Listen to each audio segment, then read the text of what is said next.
Hello, my good friends. How are you today? May God bless you all. The Palmer House Hilton in downtown Chicago buzzed with life on the evening of October 15th, 2025. It was the kind of Saturday night where the air felt thick with money and ambition, the kind of night where the city's elite gathered to sip overpriced champagne and remind each other why they mattered. The grand ballroom glittered like something out of a fairy tale, or maybe a Hollywood set. A massive chandelier hung overhead, its crystals catching the light and tossing it around the room like 1,000 tiny stars, frozen mid-twinkle. The hardwood floor below was polished to a mirror sheen, reflecting the swirl of sequined gowns and sharp tuxedos as guests moved through the space with the kind of effortless grace that only comes with practice, or a really good tailor. Laughter floated up from the crowd, mingling with the soft clink of champagne flutes and the low hum of conversations that cost more per word than most people made in a week. The smell of expensive cologne and floral perfume hung heavy, blending with the faint tang of the hors d'oeuvres, mini crab cakes and truffle-dusted sliders, being passed around on silver trays by waiters in crisp white shirts. This was the annual Harper Sons gala, the construction empire's big night to flex its muscle, and everyone who was anyone in Chicago was there. Real estate moguls, politicians, even a couple of Bulls players towering over the crowd with their broad shoulders and easy grins. At the center of it all stood James Harper, the 42-year-old CEO of Harper Sons, looking every bit the king of the castle. He was tall, broad-shouldered, with dark hair just starting to gray at the temples, in a way that made him look distinguished rather than old. His navy Armani suit fit him like a glove, the kind of fit that screamed custom-made, and the Rolex on his wrist caught the light every time he moved. James had a handshake that could crush a golf ball, and a smile that could charm a room full of skeptics. He knew it too. Tonight he was in his element, working the crowd like a pro, slapping backs and tossing out laughs with the confidence of a man who'd never lost a bet.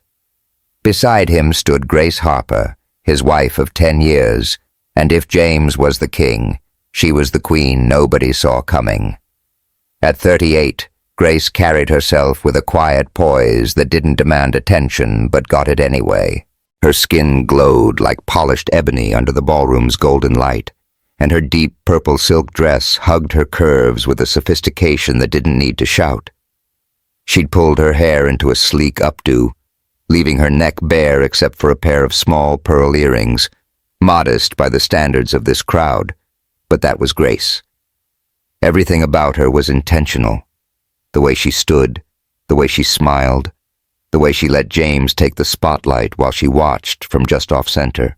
To the casual observer, they were the perfect power couple. James, the white construction magnate with a knack for big deals, and Grace, the black woman whose elegance gave him an edge in a city that liked to think it was progressive. "Great turnout tonight, huh?" James said, leaning over to murmur in her ear as he handed her a flute of champagne. His voice was smooth, practiced, the kind of tone he used when he wanted to sound like a good husband. Grace took the glass, her fingers brushing his for just a second. "Yeah, looks like it," she replied, her tone light but her eyes scanning the room. She caught the glances tossed her way, some curious, some dismissive. She'd gotten used to it over the years, the subtle shifts in conversation when she walked up, the way people talked about her instead of to her. James loved to parade her around like a trophy, dropping lines about her smarts in interviews. "My wife's got a head for numbers, believe it or not," but it was always with a wink, like her intelligence was a cute little quirk instead of a goddamn force. Truth was, James didn't love her, not the way that mattered. He loved what she did for his image, the polished black wife who made him look like a forward-thinking guy in a world still stuck on old money and older biases. Grace had figured that out years ago, somewhere between the late-night boardroom meetings she wasn't invited to and the family dinners where his parents barely hid their polite distaste. She'd fallen for him once, back when she was 26 and fresh off a law degree from Northwestern, bartending downtown to pay off loans. He'd walked into her bar one night, charismatic, all sharp smiles and big promises, and swept her off her feet with talk of building something together. That dream had lasted about as long as their honeymoon. Now, as she stood there sipping her champagne, Grace felt the air shift. Something was off. James was too pleased with himself tonight, his grin a little too wide, his shoulders a little too squared. He kept glancing across the room, his eyes flicking to a spot near the bar where a young blonde woman stood, her slim frame draped in a silver gown that shimmered like liquid moonlight. Grace had seen her before. Lily Bennett, 25, a socialite with a trust fund and a family name that opened doors. She was pretty in that effortless way youth always is, with delicate features and blue eyes that screamed magazine cover. And she was pregnant, her hand resting lightly on a small but unmistakable bump. Grace's stomach tightened, but she kept her face smooth, her grip steady on the glass. She'd heard whispers about Lily floating around James's orbit for months. Late-night meetings, a weekend trip to Aspen he'd brushed off as business. She wasn't naive, but seeing it here in front of everyone hit different. James turned to the room, raising his glass with a casual swagger that silenced the chatter. "Folks, can I get your attention for a sec?" His voice cut through the hum like a bell, and head swiveled toward him with the kind of deference he lived for. He flashed that easy grin, the one that got him out of trouble and into boardrooms. "Tonight's a special night, and not just 'cause we've got the best damn crab cakes in Chicago." A ripple of laughter rolled through the crowd. Grace's spine stiffened, every nerve in her body going taut as his eyes slid to her, then away. "You all know legacy's what keeps us going," he went on, his tone warming up like he was about to drop some big wisdom. "Our families, our businesses, it's what makes sure the Harper name means something 100 years from now. So it's with a hell of a lot of pride that I tell you I'll be welcoming a new heir into the family real soon." For a split second, the words didn't click. Then Grace followed his gaze to Lily, standing there with a shy smile, her hand still on her belly. The room went dead quiet, a stunned hush falling over the crowd like someone had flipped a switch. Eyes darted between James, Grace, and Lily, waiting for the fallout. A gasp, maybe, a glass smashed against the floor. Hell, maybe even a slap across James's smug face. But Grace Harper wasn't that woman. She let the silence stretch, let them all squirm under the weight of it. Then she set her champagne down on a passing tray, her movements slow and deliberate, and glided across the room toward Lily. The crowd parted like the Red Sea, every step of her heels clicking against the hardwood like a countdown. "Congrats, honey," she said, her voice even, measured, the kind of tone you'd use to compliment someone's new haircut. She held out her hand, her nails painted a deep burgundy that caught the light. "That's quite a surprise." Lily hesitated, her pale fingers hovering like she wasn't sure if this was a trap. Then she took Grace's hand, her grip weak, awkward. Thanks," she mumbled, her eyes flicking to James like she was waiting for a cue. Grace held her gaze a beat longer, then let go and turned away, moving through the crowd with the unhurried grace of someone who didn't need to prove a damn thing. She could feel James's stare burning into her back, feel the whispers kicking up like a windstorm. Let them talk, she thought. She'd spent 10 years playing the perfect wife, smiling through the sidelong looks, nodding at his bullshit, keeping her head high while he built his empire on her silence. Tonight, he thought he'd won. He thought he'd humiliated her in front of Chicago's finest and walked away clean. What he didn't know, what he couldn't know, was that Grace had been waiting for this exact moment. 10 years ago, his father, Henry Harper, had handed her the keys to the kingdom, a stack of papers she'd kept locked away like a loaded gun. James thought this gala was his victory lap. He had no idea it was her starting line. The drive home was quiet, the city lights streaking past the tinted windows of their Lincoln Navigator like a blurry movie reel.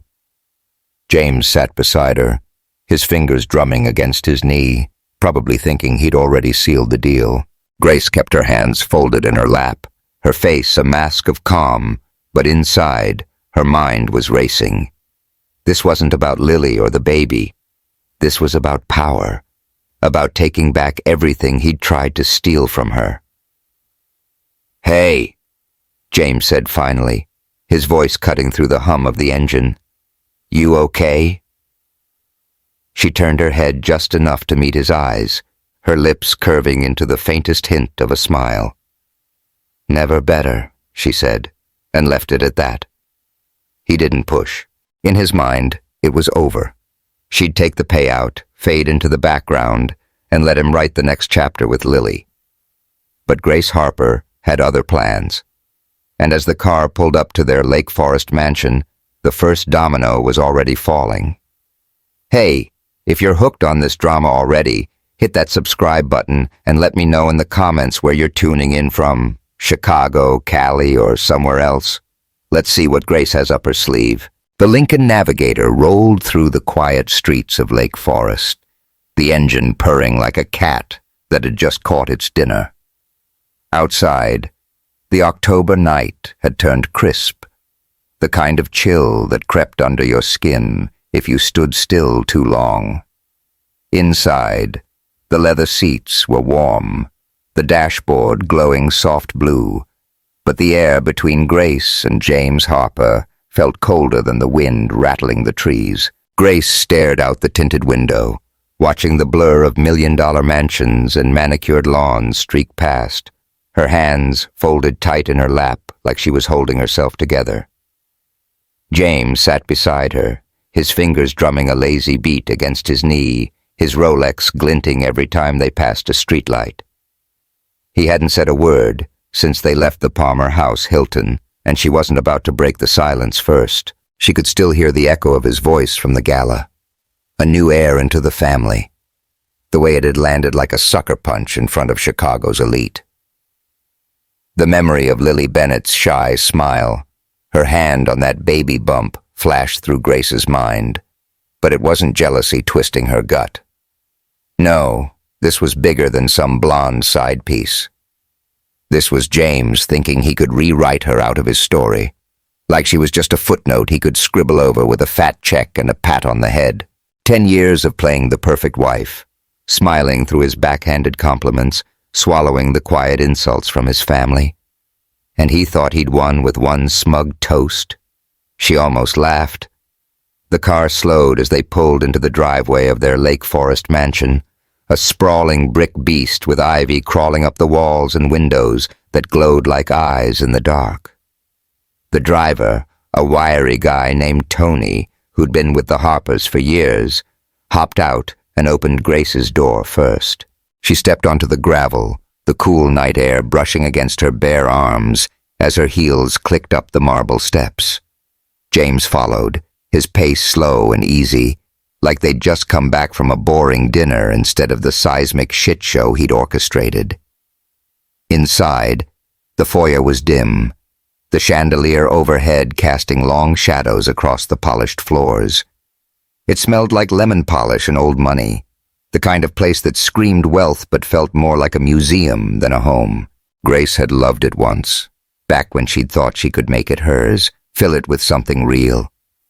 Now it just felt like a cage with better lighting. "That went well, don't you think?" James said, his voice cutting through the stillness as he shrugged off his tux jacket and tossed it over a velvet chair. He sounded like he was fishing for a fight, testing her the way he always did when he knew he'd pushed too far. Grace turned to face him, her expression blank, but her eyes locked on his. Something in her stillness made him pause, his hand hovering over the decanter on the sideboard. "You seem quiet," he added, pouring himself a bourbon anyway. The amber liquid glugged into the glass, the sound loud in the empty room. She tilted her head, just enough to let him know she'd heard him. "What's there to say, James?" Her voice was soft, steady, but there was an edge to it, like a blade wrapped in silk. He studied her, swirling the bourbon in his glass, searching for cracks in her calm. When he didn't find any, he sighed, unbuttoning his cuffs with a flick of his wrist. "You don't have to pretend, Grace. I know this is tough for you." He took a step closer, lowering his voice to that fake, sympathetic tone he used when he wanted to play the good guy. "I want to make this easy. I'm prepared to be generous. You'll be set for life." Generous. The word hung there, dripping with condescension. Grace let a slow breath slip through her nose, her lips twitching like she might smile. He'd done this before, rewritten their history to fit his narrative, erased her like she was some temp he could pay off and send packing. She glanced up at the grand staircase, toward the bedroom they used to share before she'd moved to the guest wing a couple years back. They'd both pretended it was no big deal, separate schedules, busy lives, but it had been the first crack in the facade. "I think I'll sleep in my room tonight," she said finally, her tone light as she turned toward the stairs. James's smile faltered, just for a second, but he recovered fast. "Sure, I get it," he said, taking a sip of his drink. "Take your time." She didn't look back as she climbed the steps, her heels echoing in the cavernous space. Once she reached the guest wing, she slipped inside her room, a smaller space, but hers, with a big window overlooking the lake and an antique oak desk she'd picked up at a flea market years ago. She locked the door behind her, the click loud in the silence, and leaned against it for a moment, letting her shoulders drop. The mask was off now, but her mind was still racing. Crossing to the desk, she slid open the bottom drawer, her fingers brushing past a stack of old letters and a faded photo of her mom. There, tucked under a leather journal, was what she'd come for.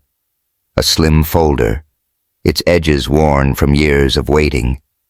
She pulled it out, the weight of it familiar, and sat down, the chair creaking under her.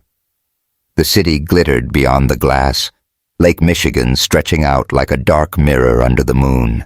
She opened the folder slow, her fingers skimming the typed pages, the signatures at the bottom crisp and black, even after a decade.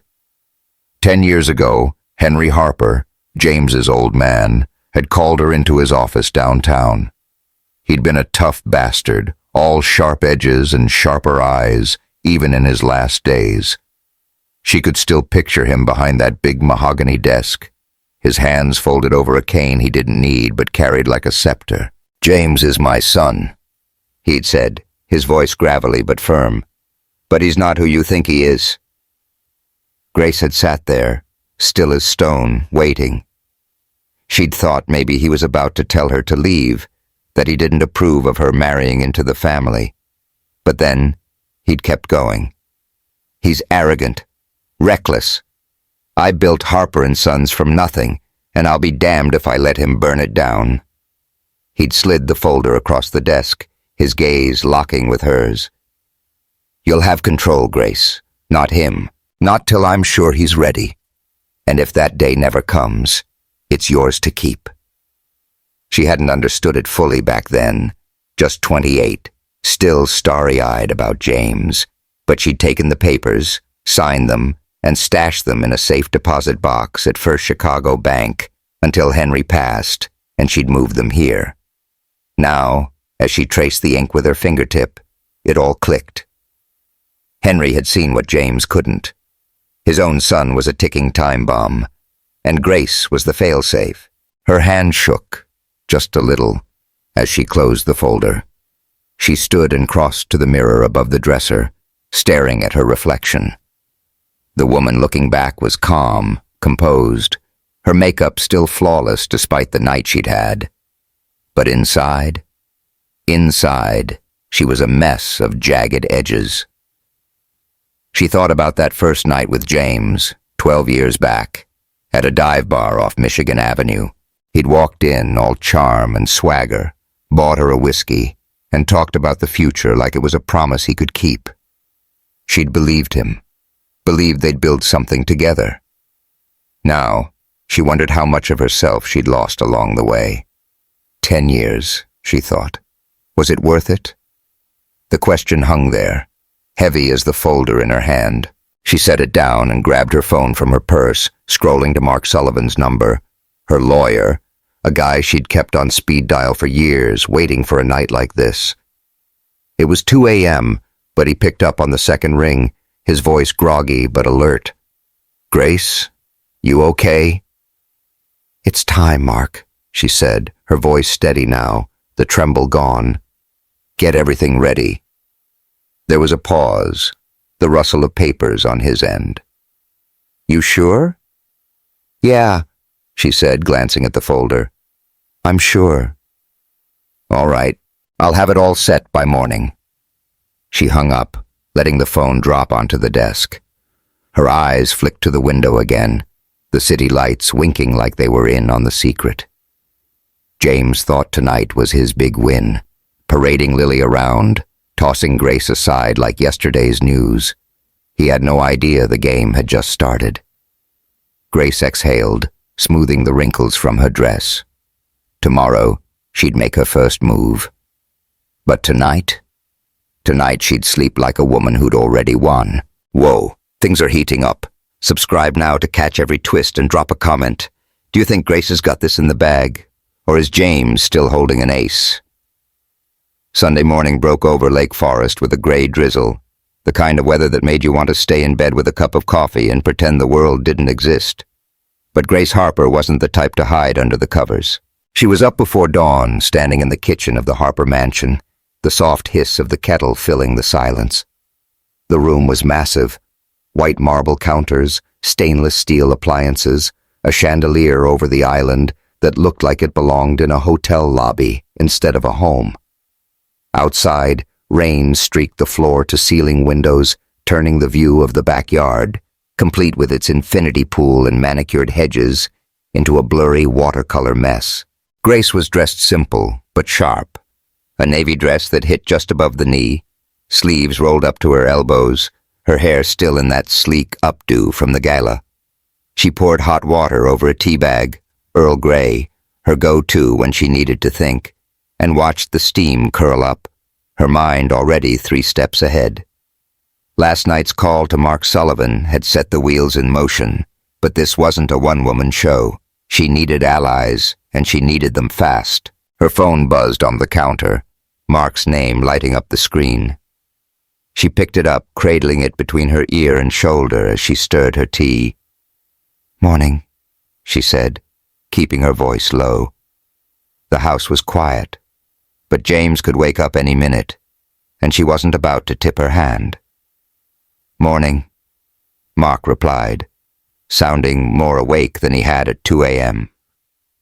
"I've got the docs ready. Everything Henry signed off on 10 years back. It's airtight, Grace. You've got controlling interest in Harper Sons, no question." "Good," she said, taking a sip of tea. The warmth spread through her chest, steadying her. "What about the offshore stuff?" "Working on it. I've got a guy digging through the financials. Should have something solid by tomorrow. You sure you want to move this fast?" Grace's eyes flicked to the window, where the rain was picking up, tapping harder against the glass. "I don't have a choice, Mark. James isn't going to sit around waiting for me to play nice." "Fair enough. I'll send what I've got to Tom Rivera like you asked. You think he'll bite?" "He better," she said, her tone flat. "Thanks, Mark. Keep me posted." She hung up, setting the phone down with a soft clack. Tom Rivera, Harper Sons CFO, was her next move. He'd been with the company for 15 years, a wiry Puerto Rican guy with a head for numbers and a loyalty to the Harper name that had kept him in James's corner. But Grace had watched him close over the years, caught the way his jaw tightened when James made dumb calls, like that overpriced condo project in Lincoln Park that tanked last year. If she could flip Tom, she'd have the board's ear. She grabbed her tea and headed upstairs to her room, locking the door behind her. The folder from last night was still on the desk, and she opened it again, flipping to the page with Henry's signature. That old man had seen right through James, called him reckless, arrogant, a liability. Grace hadn't believed it back then. Not fully. She'd been too caught up in James's charm, too hopeful they'd build something together. Now, she saw it clear as day. Henry hadn't just given her power. He'd given her a lifeline. Her phone buzzed again, this time a text from Mark. Files sent to Tom. Good luck. She took a deep breath, dialed Tom's number, and waited as it rang. He picked up on the third, his voice cautious, like he'd been expecting trouble. Grace? What's up? Tom said, the faint sound of a TV buzzing in the background, probably Sunday football. Hey, Tom, she said, keeping it casual. You got a minute? Sure, yeah, just chilling with the kids. What's going on? I sent you some files, she said, leaning back in her chair. Need you to take a look. It's about the company, some stuff James has been up to. A pause, then a rustle as he moved, the TV fading out. What kind of stuff? Offshore accounts, she said, cutting to the chase. Unapproved transfers. Millions, Tom. I've got the paper trail, dates, amounts, the works. Jesus, he muttered, his voice dropping. You sure about this, Grace? I mean, James, he's got a lot of friends on the board. I'm sure, she said, her tone hardening. And I need you to be sure, too. You're either with me or against me on this, Tom. No middle ground. Another pause, longer this time. She could picture him, sitting in his home office in Evanston, glasses perched on his nose, rubbing his forehead like, stuff are we talking about here? Tom's voice tightened, suspicion creeping in. Grace took a sip of her tea, letting the pause hang just long enough to make him sweat. Offshore accounts, she said finally, her tone steady but firm. Unauthorized transfers. Millions, Tom. I've got the proof. Dates, amounts, the works. Check your email. Another pause, longer this time. She could almost hear the gears turning in his head, the faint clack of a keyboard as he pulled up the files on his end. The Harper mansion was still quiet around her, the rain drumming a steady beat against the windows, but her pulse ticked up a notch. This was the first real test. Getting Tom on board wasn't just about the numbers, it was about trust. Jesus, Grace, Tom muttered after a minute, his voice low. You sure about this? I mean, James, he's got a lot of friends on the board. This is heavy. I'm sure, she said, setting her mug down on the desk with a soft thud. And I don't care who his buddies are. This isn't a request, Tom. It's a directive. I'm the controlling shareholder. Henry made damn sure of that. You're either with me or against me. Pick a side. The line went quiet again, and Grace leaned forward, her elbows resting on the desk. She could picture Tom in his suburban house out in Naperville, probably pacing his home office, surrounded by kids' toys and framed photos of his wife and girls. He wasn't a pushover, but he wasn't a gambler either. She needed him to see the stakes. Look, Tom said finally, exhaling hard. I'll check it out, okay? But if this is real, if James has been screwing around with company money, it's gonna get ugly. You ready for that? I've been ready for 10 years, she shot back, her voice sharp enough to cut through his hesitation. You just do your job, Tom. Review the docs, confirm the transactions. When the time comes, I need you in that boardroom with the truth. All right, he said, reluctance still clinging to his words. I'll dig in. But Grace, this better be legit. I'm not sticking my neck out for nothing. It's legit, she said, her eyes flicking to the folder. Call me when you're done. She hung up before he could argue, her fingers tightening around the phone. Tom was on the hook, but he wasn't sold. Not yet. That was fine. She didn't need his loyalty. She needed his fear of being on the wrong side when the dust settled. She stood and crossed to the window, watching the rain streak down the glass. The gray sky mirrored the churn in her gut. If this goes south, she thought, it's all over. Everything I've held on to, gone. For the first time since the gala, doubt crept in, cold and sharp. What if James's connections were stronger than she thought? What if the board didn't care about the truth? She shook it off, clenching her fists until her nails bit into her palms. No. She'd spent a decade in the shadows, watching James play his games, learning every crack in his empire. She wasn't backing down now. Downstairs, the house started to stir. Muffled footsteps, the clink of dishes as the housekeeper, Maria, got to work in the kitchen. Grace smoothed her dress and headed back down, her heels clicking against the hardwood. Maria looked up from the counter, where she was wiping down the island, her graying hair pulled back in a neat bun. "Morning, Mrs. Harper," she said with a small smile, holding out a fresh mug of tea like it was a peace offering. "You're up early." "Couldn't sleep," Grace said, taking the mug with a nod. "Thanks, Maria." Maria didn't push, just went back to her work, humming softly. She'd been with the family long enough to know when to leave well enough alone. Grace leaned against the counter, sipping the tea, her mind racing. Tom was step one. Step two was keeping James in the dark until she had everything lined up. As if on cue, the sound of heavy footsteps thudded down the grand staircase. James strolled into the kitchen just before noon, looking like he'd rolled out of bed and into a magazine shoot. Crisp white shirt, sleeves rolled up, cufflinks gleaming in the sunlight streaming through the windows. He still had that untouchable vibe, like the gala hadn't shaken him one bit. "Morning," he said, smooth as ever, grabbing a mug from the cabinet and pouring himself coffee from the pot Maria had brewed. "You left early. Had some business to take care of," Grace replied, her voice calm, her eyes meeting his over the rim of her mug. He raised an eyebrow, leaning against the island with that cocky half-smile she used to fall for. "Business, huh?" he said, taking a sip. "You don't have to pretend, Grace.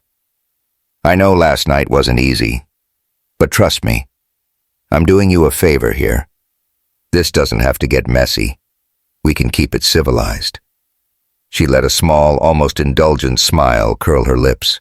"Civilized," she echoed, like she was tasting the word. James sat down across from her, watching her close.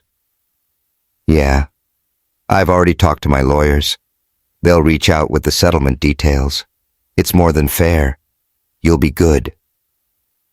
"Generous," she said, tilting her head just enough to make his fingers tighten around his mug. He sighed, like she was being difficult on purpose. "Grace, don't drag this out. We both knew this was coming. I mean, come on. It's been inevitable for a while now." "Inevitable," she mused, her tone soft, thoughtful. He leaned back in his chair, confidence settling over him like a second skin. "I know you, Grace. You're too smart to make a scene. You'll take the money, keep your head up, and walk away. That's your style." She studied him for a long moment, letting the silence stretch until he started to shift in his seat. He was so damn sure of himself, so convinced he'd already written the end of this story. She set her mug down, the clink loud in the quiet kitchen, and leaned forward just a fraction. "I'm not taking your settlement, James," she said, her voice soft as silk but heavy as lead. His brow furrowed, his fingers stilling on the mug. "Excuse me?" She picked up her tea again, taking a slow sip before answering. "I said I'm not taking it. I'm not going anywhere. You are." The color drained from his face, his jaw tightening so hard she could see the muscle twitch. He let out a short, sharp laugh, shaking his head like she'd lost it. "Grace, I don't know what kind of game you think you're playing." "It's not a game," she cut in, her voice still calm, still smooth. It's real. As of this morning, the board's been tipped off about your little offshore adventures.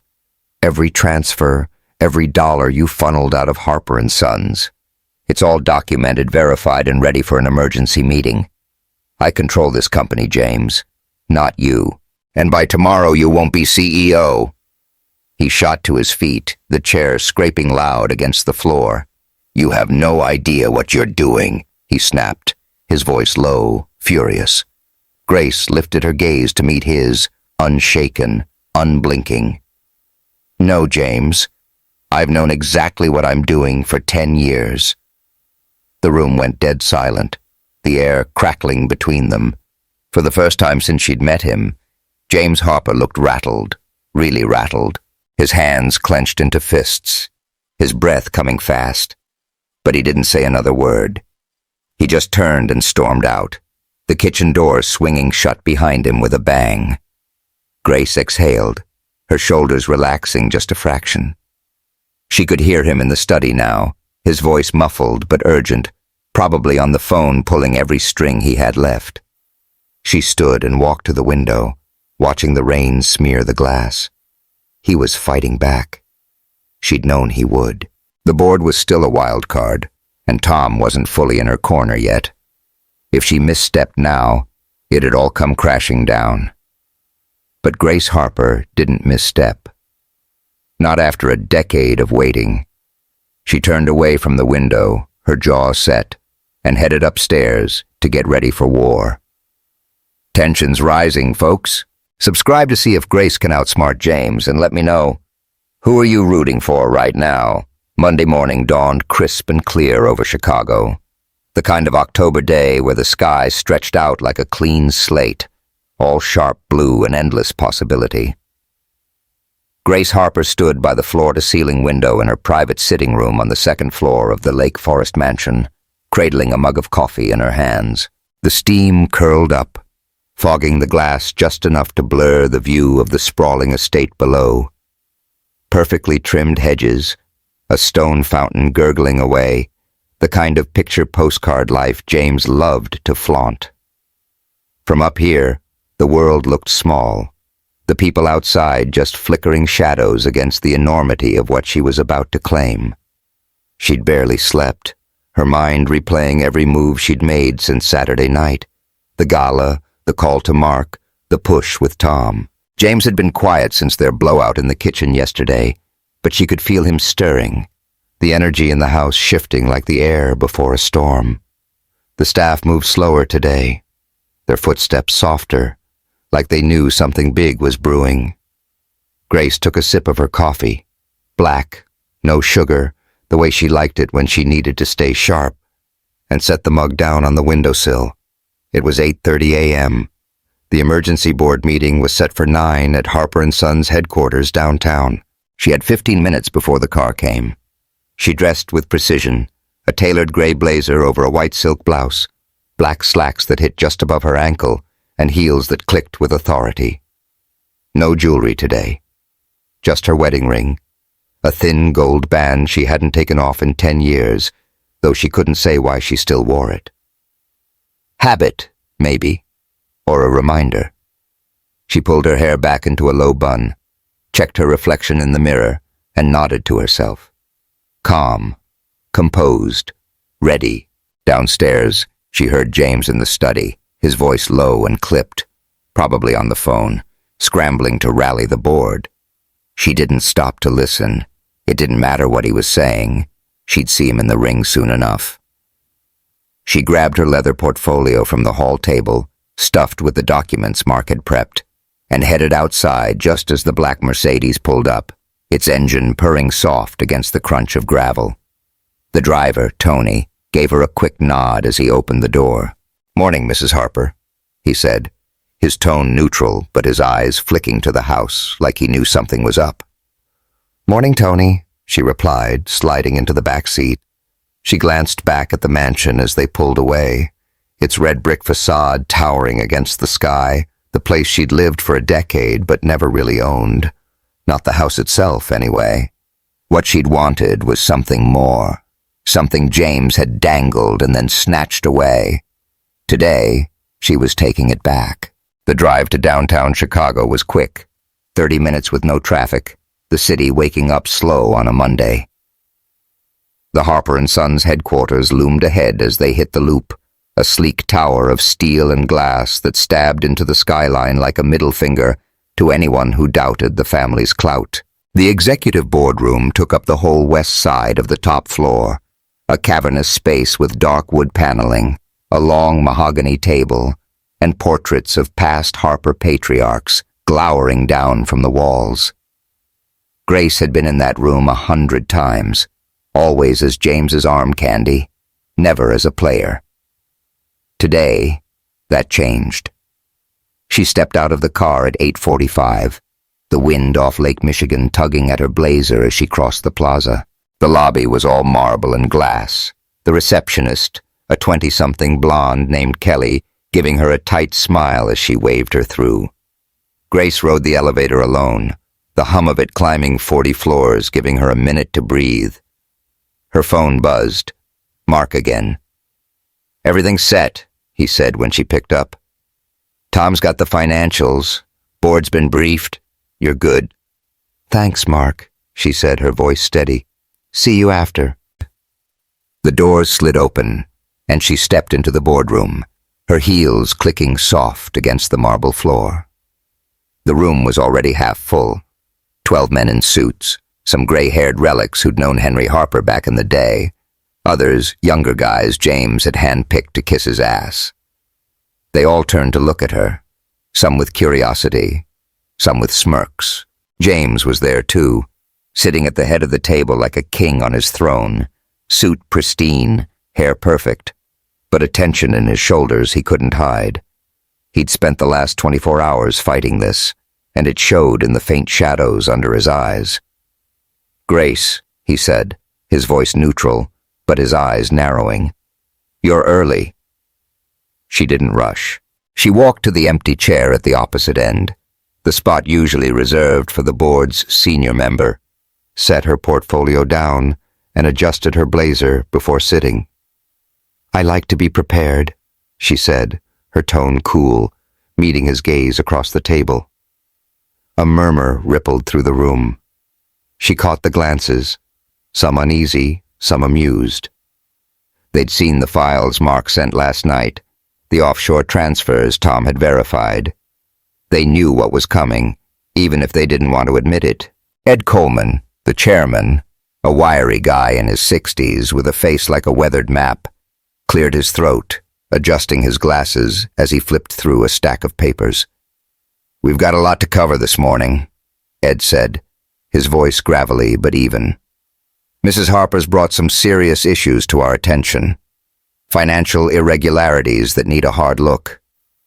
James let out a sharp breath, leaning back in his chair with a forced grin. "This is absurd," he said, shaking his head. "We're not wasting time on baseless crap." "Grace, whatever you think you've got, baseless?"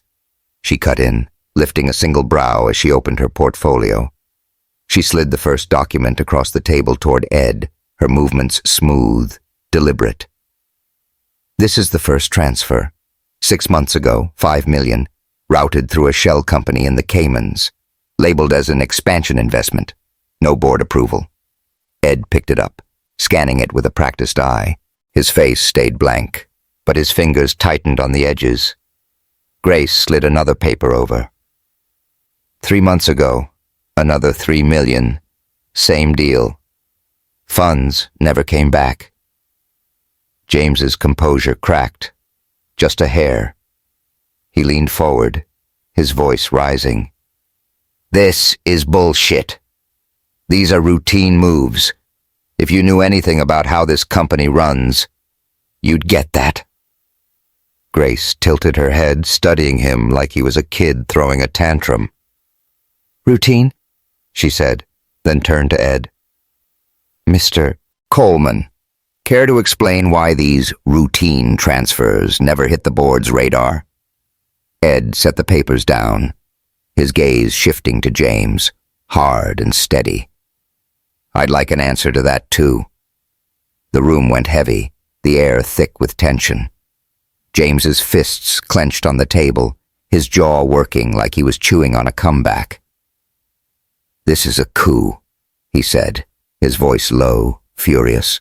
"She's twisting this to steal my company. She doesn't belong here, and you all know it." Grace smiled then, slow, deliberate, the kind of smile that said she'd already won. "I belong here more than you ever did, James." His breath hissed out, sharp and fast. "You think you can take this from me? You think the board's gonna back you over me?" "I don't think," she said, her voice soft but cutting. "I know." Ed cleared his throat again, looking at Grace with something close to respect, maybe surprise. "As of this morning, legals reviewed the company's governing docs," he said, his tone measured. "Mrs. Harper's claim checks out. She holds controlling interest through a trust Henry set up years ago." James went still, dead still, like someone had yanked the plug on him. Ed turned to the board, his glasses glinting under the lights. "Given what we've seen, the transfers, the evidence, I move to vote on removing James Harper as CEO of Harper Sons, effective immediately." "Seconded," Tom Rivera said, his voice steady from the far end of the table. Grace's eyes flicked to him. Tom, looking tired but resolute, meeting her gaze with a small nod. He'd come through. James shot up, his chair scraping loud against the floor. "You can't do this," he snapped, his voice cracking. "This is my company, my family's legacy." The vote was quick, unanimous, hands raised one by one, no hesitation. James staggered back a step, his breath shallow, his face a mix of shock and rage. Grace stood, gathering her papers with calm efficiency, the weight of his fall settling into the room like a stone dropping into deep water. "It's done," she said, stepping past him without a glance. He'd spent his life thinking power was his birthright, that the Harper name was his shield. Today he learned it wasn't given, it was taken. She walked out, the click of her heels echoing in the silence, leaving James staring at an empty throne. Boom. Grace just turned the tables. Hit subscribe to see what James does next and comment, "Did you see that vote coming?" The afternoon sun slanted through the windows of Harper Sons headquarters, painting the 40th floor in shades of gold and shadow. Grace Harper stepped out of the boardroom and into the quiet hallway, her heels clicking against the marble like a metronome counting down to something inevitable. The air still buzzed with the aftershock of the vote. James's reign as CEO was over, stripped away in less than 20 minutes. But she knew better than to think he'd go quietly. She could feel it in her bones. He was coming for her, one last time. She headed for the executive lounge down the hall, a small private space tucked away from the main offices, all soft lighting and leather armchairs, with a gas fireplace flickering in the corner. The smell of cedar and bourbon lingered from years of late-night deals, cut-over cigars. Grace had chosen it for the meeting James demanded via text an hour ago. "We need to talk, now." She didn't reply, just sent the location and time. Let him sweat. She settled into an armchair by the window, crossing one leg over the other, her portfolio resting on the side table. The view stretched out over the loop, steel towers glinting in the sunlight, the Chicago River snaking through like a ribbon of glass. She took a deep breath, steadying herself. The board was hers, but James wasn't out of moves. Not yet. The door swung open at 3 p.m., sharp, and James stormed in, his posture stiff, his jaw clenched so tight she could see the muscle twitch from across the room. He looked different, less polished, less invincible. His tie was loose, his shirt wrinkled at the cuffs, and there was a wildness in his eyes she hadn't seen before. The illusion of control he'd worn like a second skin was gone, leaving behind a man who'd just realized how much he'd lost. Grace didn't stand. She just watched him, her face calm, her hands folded in her lap. He stopped a few feet away, exhaling sharp through his nose, like a bull about to charge. "You think you've won," he said, his voice low, jagged. It wasn't a question. She arched a brow, tilting her head just enough to meet his glare. "Haven't I?" He laughed, a short, bitter sound that bounced off the walls, and slammed his hands down on the back of the chair across from her, his knuckles whitening. "You don't belong here, Grace," he said, leaning forward, his voice dropping to a hiss. "This is my family's company, my blood, my name. You think you can just waltz in and take it?" She smiled, slow and deliberate, the kind of smile that had always driven him crazy because he couldn't read it. "And yet," she said, her tone even, "here I am." He straightened, pacing a tight circle like a caged animal, his hands raking through his hair. "You don't get it, do you? You don't know what this place is, what it takes to run it. You're out of your depth." "You mean I don't know how to run it into the ground?" she countered, tilting her head. "Because that's what you were doing, James.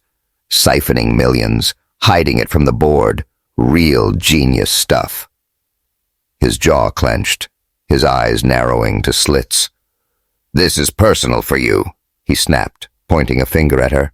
"You're pissed about Lily, about the baby." "No," she cut in, her voice steady, slicing through his rant. "This is business. You made it personal when you tried to erase me." He froze, his fingers still hovering in the air, and for a second, she saw something flicker in his eyes. Guilt, maybe, or just surprise that she'd called it what it was. But it was gone fast, replaced by that familiar fire. "I'll fight this," he said, his voice rising again.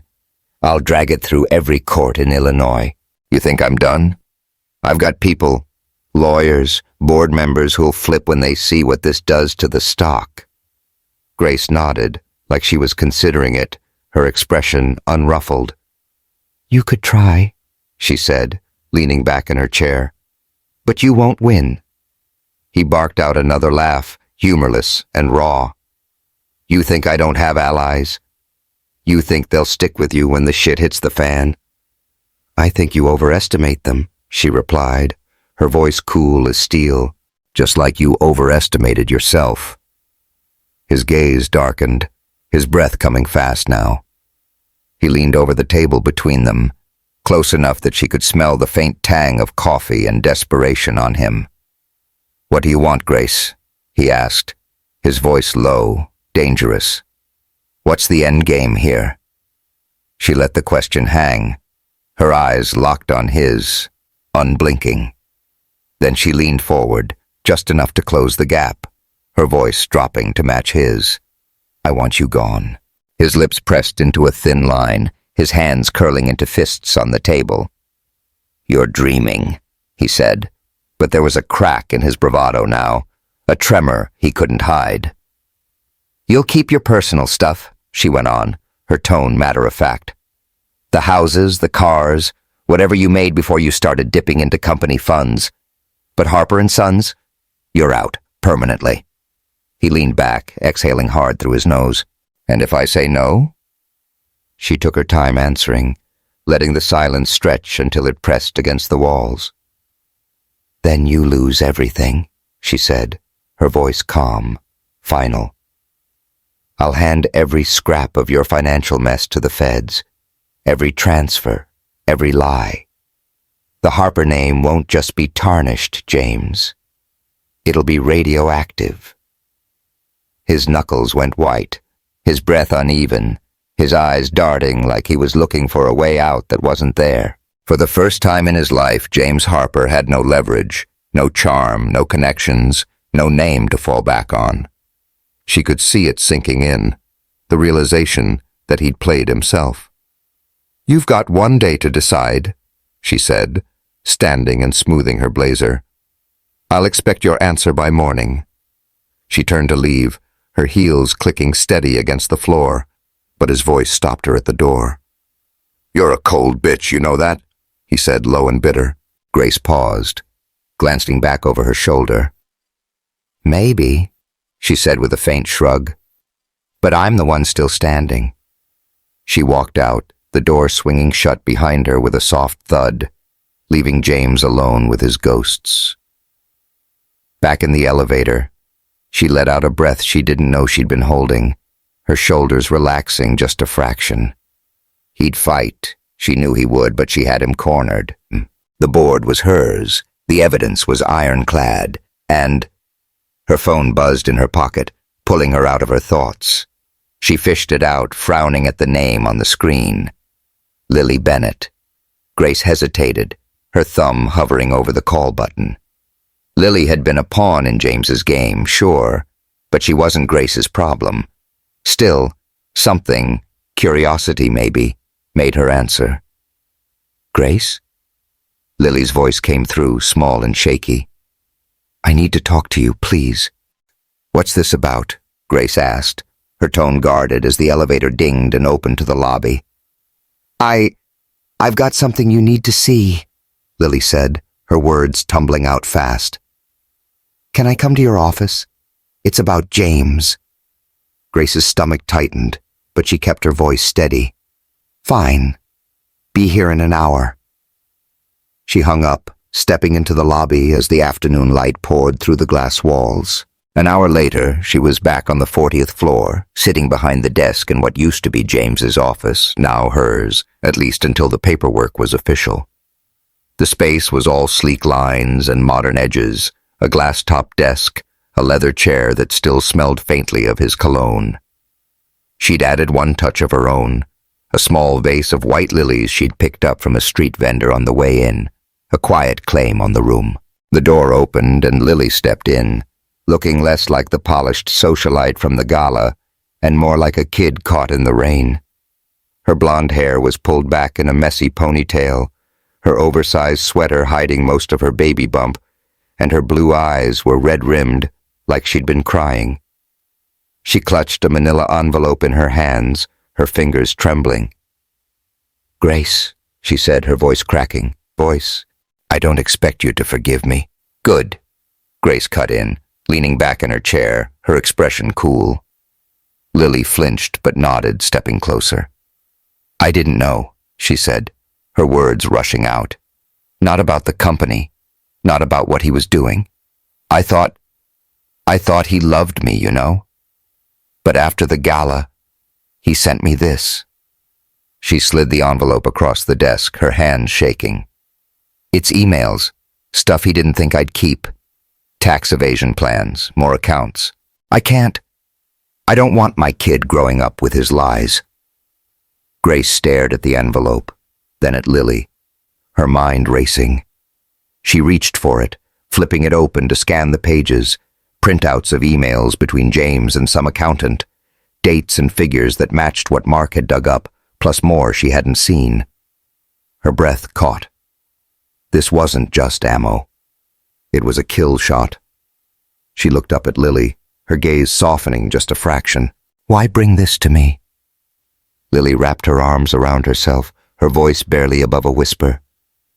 Because I'm done being his puppet, and you're the only one who can stop him. Grace exhaled, setting the papers down. You know he'll hate you for this. I know, Lily said, swallowing hard. He doesn't have to forgive me. Grace nodded, a flicker of something. Respect, maybe, passing through her. All right, she said, standing. Be careful, Lily. Lily gave a small, shaky nod and left, the door clicking shut behind her. Grace sank back into the chair, staring at the emails. James thought he could fight his way out. But this changed everything. What a twist. Lily's flipping the script. Subscribe now to catch the fallout and tell me, should Grace trust her? Tuesday morning broke over Chicago with a quiet calm, the kind of stillness that follows a storm. The sky was a pale wash of blue, the sun just cresting over Lake Michigan, casting long fingers of light across the city's skyline. Grace Harper stood by the window of her new office, the CEO's suite on the 40th floor of Harper Sons headquarters, watching the world wake up below. The glass stretched floor to ceiling, framing a view that reached past the loop, past the river, all the way to the horizon where the water met the sky in a thin, shimmering line. She cradled a mug of coffee in her hands, the steam curling up to fog the glass, and let herself breathe for the first time in days. The office still carried traces of James, his sleek glass desk, the leather chair with its faint whiff of cologne, the minimalist decor that screamed money more than taste. But Grace had started making it hers. A small vase of white lilies sat on the corner of the desk, their petals bright against the dark wood, and a stack of files, her files, lay neatly beside it. She'd spent the night poring over Lily Bennett's emails, cross-checking them with Mark's financials, building a case so tight James couldn't wiggle out if he tried. It wasn't just about winning anymore. It was about ending this, once and for all. Her phone buzzed on the desk, pulling her out of her thoughts. A text from Mark. James wants to meet. 9 a.m. Same lounge. She glanced at the clock. 8:15. Plenty of time. She typed back a single word. Fine. Let him come. She'd given him his deadline, and now she had the ace Lily had handed her. This wasn't a negotiation. It was checkmate. She dressed for the occasion. Black blazer, crisp white shirt, tailored pants, heels that clicked like a countdown. No ring today. She'd slipped it off last night and left it on her dresser at home, a quiet goodbye to a decade of pretending. She grabbed the envelope with Lily's emails, tucked it into her portfolio, and headed down the hall to the executive lounge. The space was unchanged from yesterday. Leather armchairs, flickering fireplace, the faint smell of cedar, but the air felt heavier now, charged with the weight of what was about to go down. James was already there when she walked in at 8:55, standing by the window with his hands in his pockets, his back to the door. He didn't turn right away, just kept staring out at the city like he could will it back into his control. He looked rougher than yesterday, shirt untucked, hair mussed, a 5 o'clock shadow creeping across his jaw. The fight was draining out of him, but Grace knew he wouldn't go down easy. She closed the door behind her with a soft click and took a seat in the same armchair as before, crossing her legs and setting her portfolio on the table. "You're early?" she said, her voice calm, steady. He turned then, his eyes locking on hers, dark and stormy. "Couldn't sleep," he said, his voice hoarse, like he'd been up all night yelling at lawyers or drowning in bourbon. Or both. He crossed the room and dropped into the chair across from her, leaning forward with his elbows on his knees. "You win, Grace. Happy now?" She tilted her head, studying him. "Not about happiness," she said. "It's about what's mine." He snorted, shaking his head. "Yours," he muttered, the word dripping with bitterness. "You really think you can pull this off, running Harper Sons? You've got no idea what you're stepping into." "I've got a better idea than you ever did," she replied, her tone even. "You ran it like a casino. Big bets, bigger losses. I'm here to fix it." His jaw tightened, his hands curling into fists. "I built this." "No," she cut in, her voice sharp now. "Henry built it. You just played with it till it broke." He flinched, just a flicker, but she saw it. She reached into her portfolio and pulled out Lily's envelope, sliding it across the table. "And speaking of breaking things, these came from your girl. Emails, James. Tax evasion, more offshore accounts. You didn't just screw the company, you screwed yourself." His eyes widened, his hand snatching the envelope like it might bite him. He flipped it open, scanning the pages, his breath hitching as the color drained from his face. "Lily," he muttered, his voice barely audible. "That little don't," Grace said, her tone cold. "She's not the one you should be mad at." He looked up, his eyes blazing, but there was panic there now, too. "What do you want, Grace?" he asked again, his voice raw. "You've got the company. What else?" "I told you," she said, leaning forward just enough to close the gap. I want you gone. Sign the papers Mark sent, resign, walk away, keep your personal assets. Or I take this to the feds, and you don't just lose the company. You lose everything. Your name, your freedom, all of it. He stared at her, his breath ragged, his hands trembling as he clutched the envelope. You'd really do it, he said, more to himself than to her. You'd burn it all down. If I have to, she said, her gaze unwavering. Your move. The silence stretched heavy and suffocating. James leaned back, running a hand over his face, his fight crumbling under the weight of her words. Finally, he nodded, just once, short and sharp. Fine, he said, his voice hollow. I'll sign. Grace stood, smoothing her blazer. Good. Mark'll have the papers to you by noon. She turned to leave, but his voice stopped her again. You're gonna regret this, Grace, he said, low and bitter. This company's bigger than you. She glanced back, a faint smile tugging at her lips. We'll see. She walked out, the door clicking shut behind her, and this time, she didn't look back. By 10 a.m., the press release was out. Grace Harper named CEO of Harper Sons, effective immediately, and the news was spreading like wildfire across Chicago's business circles. She was back in her office when Ed Coleman knocked, stepping in with his usual measured stride. Quite a show you put on, he said, closing the door behind him. His gray eyes studied her, a mix of curiosity and something close to admiration. Had to be done, she replied, leaning against the desk. He nodded, crossing his arms. Henry told me to watch you, you know. Back when he signed those papers, I didn't think you'd pull it off. Thought you'd fold under James's bullshit. Damn. Was I wrong? Grace raised a brow, a small smile playing on her lips. Glad I could surprise you. Ed chuckled, a rare sound from him. You're tougher than he ever was, Grace. What's next?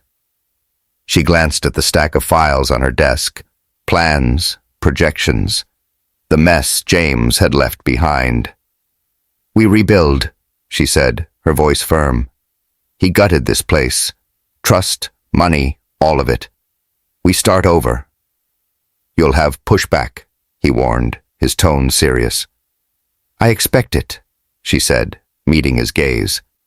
I'm ready. He gave her a short nod, then turned to leave. Good luck, then. You've earned it. As the door shut, Grace let herself sink into the chair, the leather creaking under her weight. The enormity of it hit her, not just the win, but the weight of what came next. She'd waited 10 years for this, planned it down to the last detail, and now it was hers. But there was a quiet ache, too, a loneliness she hadn't expected. She whispered to herself, barely audible, This is for me, not you, Henry. Her phone buzzed again. Mark, confirming James had signed. It was over. She stood, crossing to the window, the city sprawling out before her like a canvas waiting for paint. Harper Sons wasn't James's anymore. It was hers to shape, to mend, to make into something real. This wasn't the end. It was the beginning. She turned back to the desk, picking up the first file. Time to get to work. And that's the end game, folks. Grace owns it all now. Subscribe for more epic stories like this, and let me know, what's your favorite moment? See you in the next one.